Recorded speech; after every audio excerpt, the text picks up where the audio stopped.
E aí, senhores, beleza? Ana Paula Russo aqui, professora de Biologia.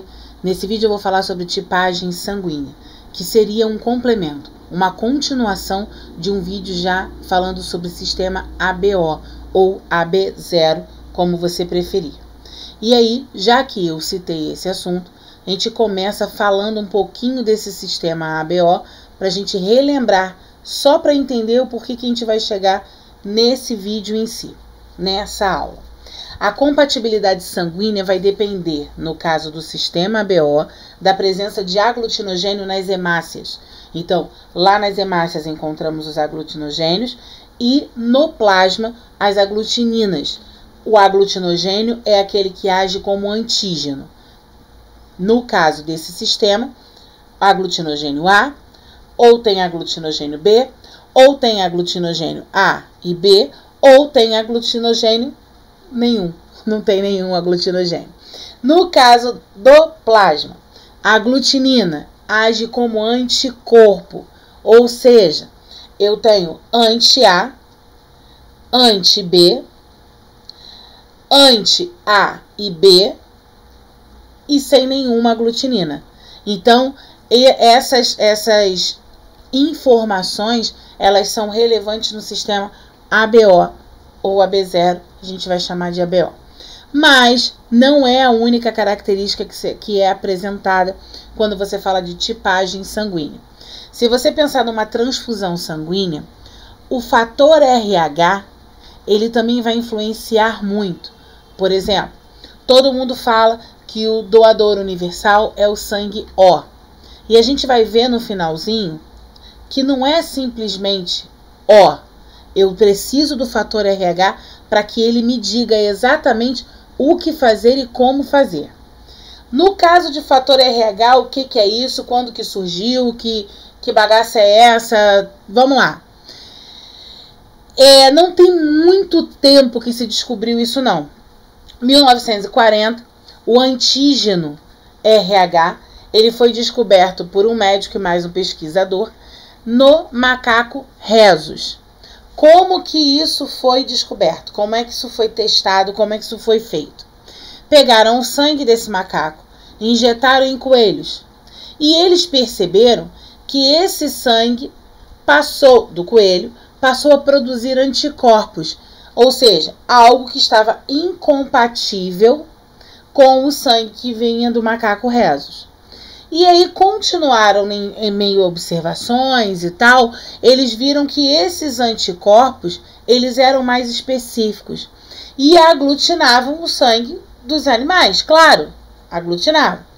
Então eles foram denominados os anticorpos anti-RH, ou seja, contra o RH. Esse RH exatamente por causa do nome do macaco rhesus. Tá, tudo bem.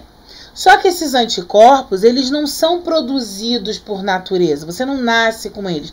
É diferente da história do ABO, que se você, por exemplo, tem um sangue tipo A, você já tem o anticorpo anti-B, já está certo no seu organismo.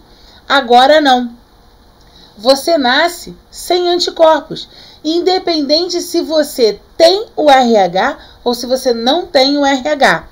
Tá, então, e aí? Como é que as coisas acontecem?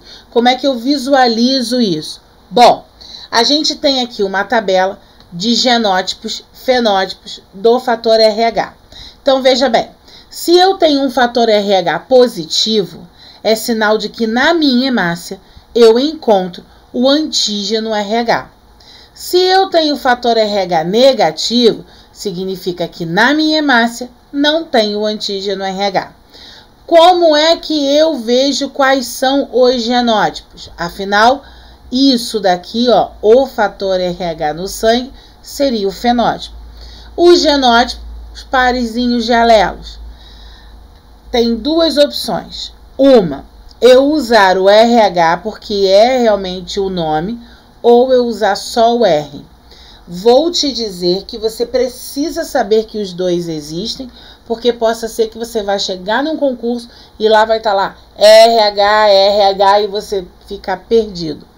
Mas assumo que é mais prático, é mais fácil você usar só a letra R do que usar o RH. Por quê?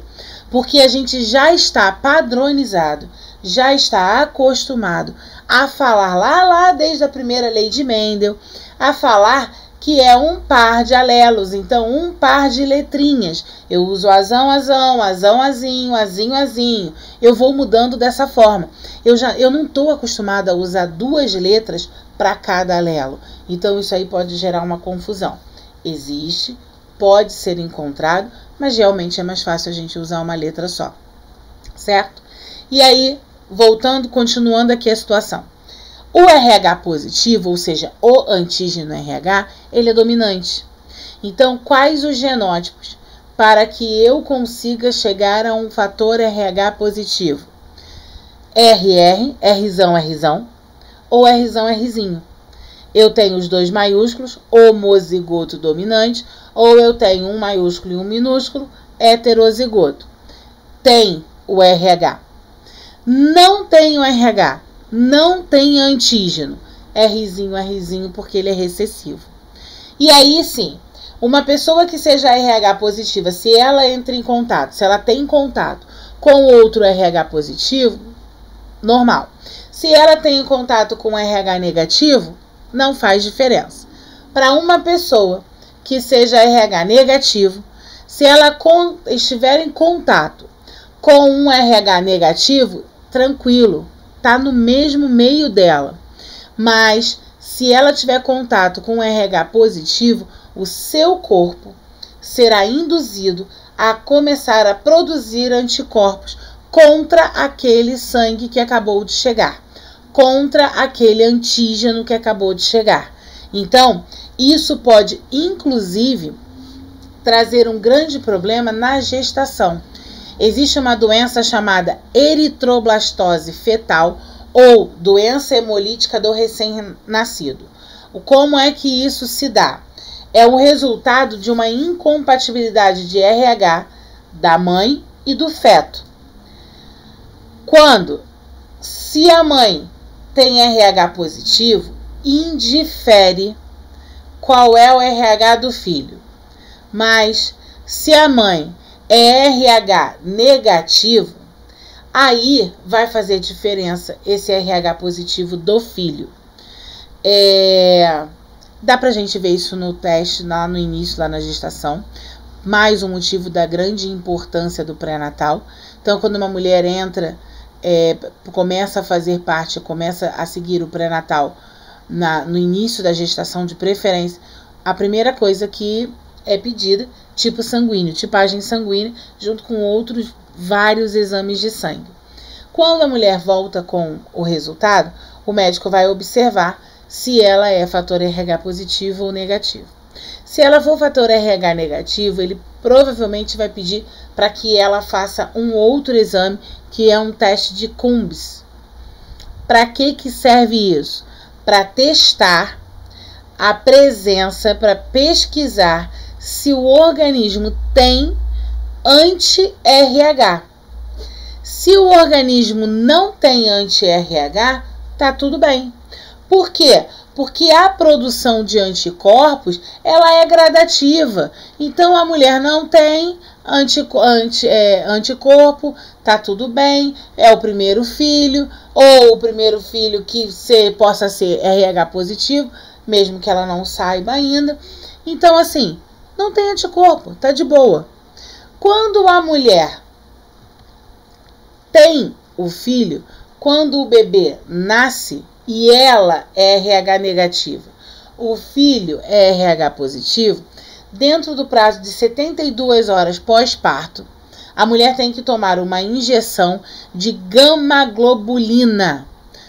O que essa injeção faz? Ela impede que haja a produção de anticorpos. Então, se ela tiver uma próxima gestação, não vai ter problema para o bebê. Se isso não acontecer, se ela tiver anticorpos produzidos, isso pode trazer alguns problemas para o bebê. E ainda existe o sistema MN, que foi mais um aglutinogênio encontrado, foi antes, inclusive, do fator RH, e eles descobriram 2 aglutinogênios nas hemácias que eles chamaram de M e de N. Bom, tá tudo bem. No plasma também não tem anticorpo, tá? Só vai ter anticorpo a partir de indução, porque o organismo vai precisar aprender e fazer isso, providenciar anticorpos para o organismo. Qual uma tabela que a gente pode falar disso aí para a gente visualizar? Primeiro, eu estou falando só de alelos dominantes. Isso quer dizer que é uma situação de condominância. O que seria uma condominância? Quando eu tenho 2 dominantes que sozinhos eles já apresentam suas características específicas, mas quando eu junto os 2, eu crio uma nova característica. Então, na verdade, eu tenho 2 letras, 3 possibilidades, tá bom? Vamos lá. Se o fenótipo daquele indivíduo é M de mamãe, ele pode ir lá no genótipo que vai ser MM. Se ele for MN, MN como genótipo. Se for N, NN como genótipo. Então, assim, não vão haver possibilidades. É aquilo, somente aquilo, não tem jeito. Eu paro por aqui. Fiquem bem. Tchau, tchau. Até o nosso próximo vídeo.